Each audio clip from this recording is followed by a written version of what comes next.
What are the highlights of the winter season? Halloween? Bonfire night? The crowning glory event has got to be the Chancellor's autumn statement. This dreary non-event ran to several thousand words, but can be summed up in two. We're broke. Who knew that shutting the country down for 3 years, closing once viable businesses and stopping healthy people from going to work would come at an economic price? I can't believe it. Who knew that literally paying people to stay at home so they could bake perfect banana bread, start a podcast, watch the whole of Netflix and find themselves cracking open their first bottle of Jacob's Creek at 3 p.m. might be not that great for the country's finances? But listen, raising the minimum wage and reducing national insurance for hard-working Brits is better than nothing. Plus, we'll avoid recession, unlike Germany, who must have had Brexit or something. With inflation down and growth up, you can safely say that Britain is through the worst of it. With the duty on alcohol more frozen than Sharon Osbourne's face, we can even afford to have a celebratory drinky this Friday night. So, bottoms up. But before you celebrate too fast, there is one thing. Legal migration into the country in the year ending June 2023 was 672,000 people. That's a city the size of Liverpool in a year. Now, I'd like to have the whole of Liverpool every year, don't get me wrong. You can't have too many Scousers. 672,000 Wayne Rooneys? Sign me up. You'd have to have a lot of Lady of the Night grannies to keep them entertained. But the reality is that net migration levels that add to the population by 1% in a single year is asking for trouble, and it doesn't make you a bad person for pointing that out.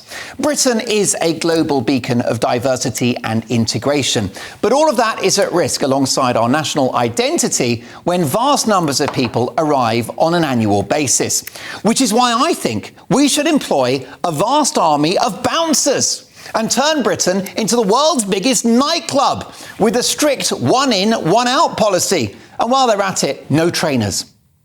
You'll love this story.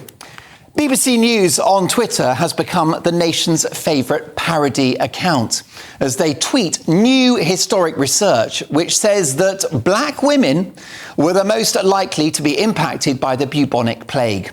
This is medieval Britain we're talking about, just in case you've tuned in.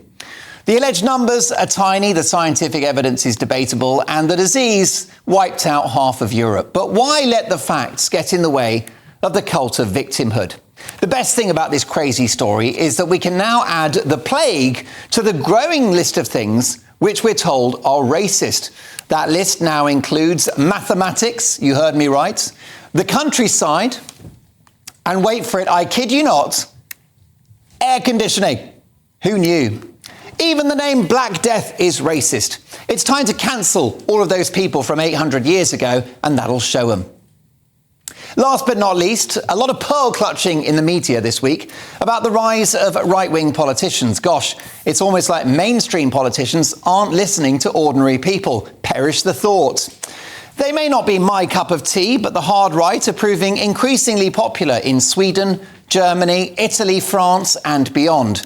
And the trend continued this week with the huge success of Geert Wilders in Holland and Javier Milei in Argentina.